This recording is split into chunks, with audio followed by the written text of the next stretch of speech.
Disclaimer: this video contains video footage and music from a game I didn't create. Doom 2016 is owned by id Software and Bethesda Softworks. This video contains high amounts of blood, gore, dismemberment, and violence, typically involving firearms, hellish satanic and demonic imagery, frightening imagery, flashing lights, and spoilers for Doom 2016. Viewer discretion is advised. This video contains opinions from some guy on the internet whose opinions don't matter. I'm not trying to attack any other opinions, nor do I believe that my opinion is in any way factual or objective. If you hate opinions other than yours, please use discretion when commenting. This video is not intended for children under the age of 13, nor is my channel. The Child Online Privacy Protection Act, or COPPA, states that nobody of the age of 13 should have, among other things, a YouTube account. Hello boyos and girlos, and welcome to The Grind, the show where I run out of funny intros 4 episodes in. Today we're looking at Doom 4. Wait, no. That's not right. That one was canceled. Here it is. Doom 2016. That's more like it. Doom 2016 is a first-person shooter created by id Software and published by Bethesda. Now for this review, I'm not taking any of the multiplayer content into account. We are only talking about the single-player campaign today. According to Wikipedia, the game was directed by Marty Stratton and Hugo Martin, produced by Timothy Bell, programmed by Billy Ethan Kahn, written by Adam Gascoigne, I think I'm pronouncing that right, and composed by Mick Gordon. After much development hell and false promises, Doom 2016 was finally released in 2016 to critical acclaim. Doom 2016 follows the Doom Slayer, who is desperately awoken from a prison sarcophagus by Dr. Samuel Hayden to repel a demonic invasion.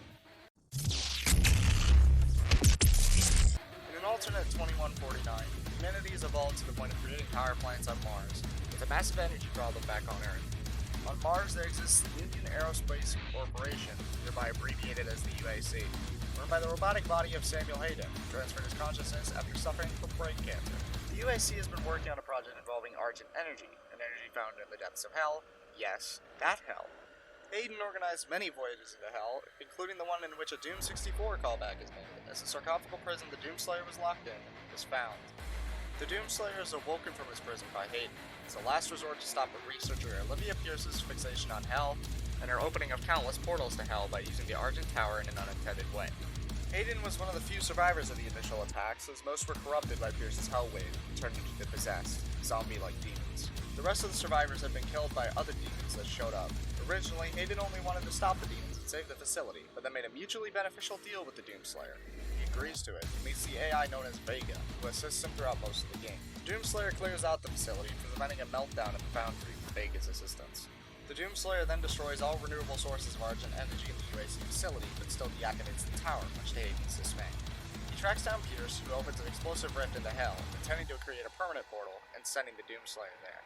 Doom Slayer lands in the Kadinger Sanctum, and follows multiple holographic remnants of Hayden's first expedition to hell. The Doom Slayer then returns back to the UAC, which is destroyed almost completely.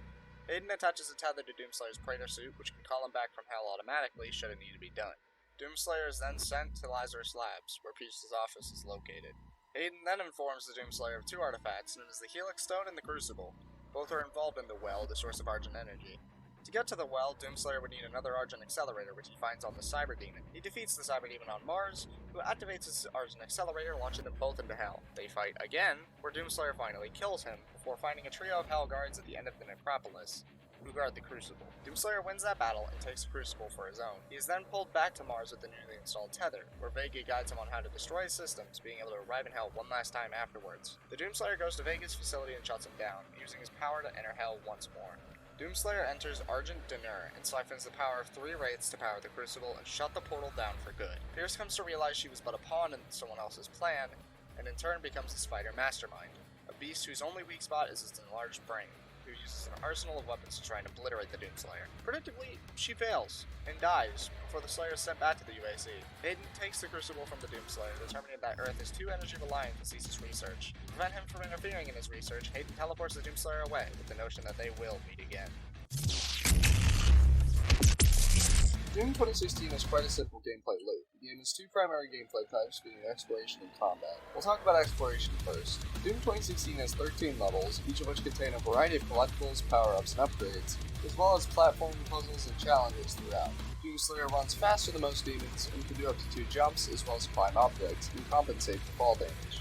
This allows for mobility to be Doomslayer's greatest asset, as good positioning is the key to winning fights in Doom 2016. Argent caches and Praetor tokens can be found around the map at each level, allowing you to upgrade your suit's stats and give it more passive traits respectively. Additionally, every weapon, enemy, NPC, and environment has a series of codex entries which function as a bestiary. Each enemy has 3 entries, the first of which is gained upon killing the enemy. The other 2 are found around the maps, giving extra strategies and lore tidbits, making these codex entries a blast to read, pun intended. Now for combat. There are 8 normal weapons as well as grenades, a chainsaw, and the BFG standing for the big freaking gun. The 8 guns are a wimpy pistol with infinite ammo, a shotgun, a super shotgun, a rocket launcher, a heavy assault rifle that melts enemies with consistent headshots, a Gauss cannon which fires massive plasma blasts, a plasma rifle, and a minigun.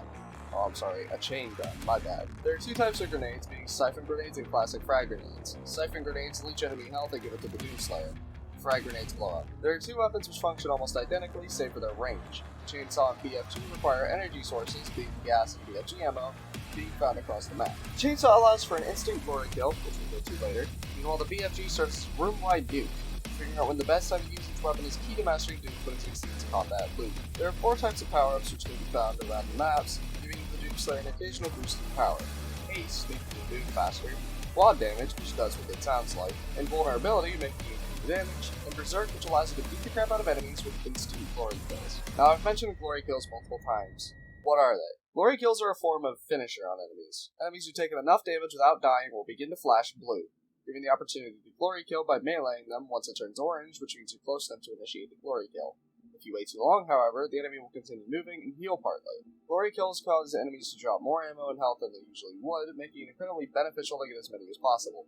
Plus, they're even counted in the codex for some added bragging rights. There are secret rune challenges that can be found, which, when completed, reward a rune. Runes allow for many different passive abilities, stronger than those you can normally get. Saving throws saved me many times. Both weapons and runes can be mastered by completing a challenge after the rune is obtained, or if the weapon is fully upgraded. Mastery provides added benefits when the rune or weapon is in use.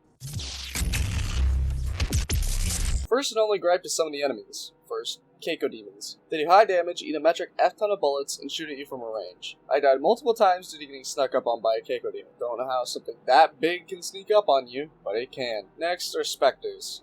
Spectres are pinkies, but they turn invisible. Pinkies are already annoying, but beefier, invisible ones are even more annoying. After that, Summoners. Summoners aren't too annoying on their own, but their high damage ranged attacks and summoning of weaker enemies can lead to many frustrating sneak attacks or snipes. And also they would sometimes cause a fight to be stuck for 2 minutes because the demon hid somewhere because she summoned it, but then it went across the map and it just forgot I existed. Kinda weird.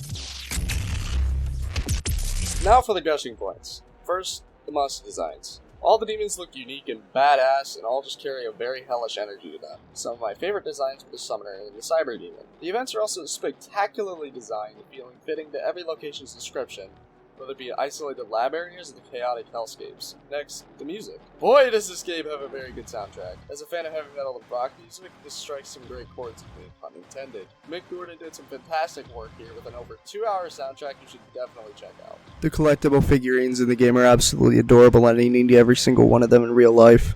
Finally, we have the Codex. I love bestiaries, as already evident in Plants vs. Zombies grind. The Codex is everything I could ask for in a bestiary, with lots of hidden lore and a kill counter. I love seeing how many enemies I've killed for some arbitrary reason, and that's a nice touch to the Codex here. Doom 2016 takes itself way more seriously than Plants vs. Zombies, however, so instead we learn about these demons' demented behaviors, which is a nice thing to hear about. I'll take any character tidbits I can get. Let's get into the nitty-gritty of the game's elements and see what it's made of. Doom 2016 was a pleasant surprise to be sure. It was a fast-paced, fun experience that didn't cause too much frustration for me. It is a great story and amazing gameplay design, which I can only commemorate the game for. Doom 2016 gets a 9 out of 10. Really good game, but it just doesn't have that sort of oomph that a 10 out of 10 has. I love it, just not that much. Doom 2016 has an incredibly interesting world and is a blast to play. Again, Pun intended. Doom 2016 has the luxury of making the player feel like a badass, which most games fail to do. Doom 2016 is an 11-hour journey and one I'd recommend to anyone who can handle some blood and gore. Doom 2016 is best for fans of the older Doom games, as well as adult gamers who love first-person shooters. Doom 2016 is one you won't want to miss the next time it goes on sale. Thanks for watching this episode of The Grind. What did you think of Doom 2016? Did this video inspire you to pick it up? Let me know. What games would you like to see next? Comment down below and it may become a future episode. Now, if you'll excuse me, I'm going to go discover my own efficient energy source, hopefully without disastrous side effects. See you soon.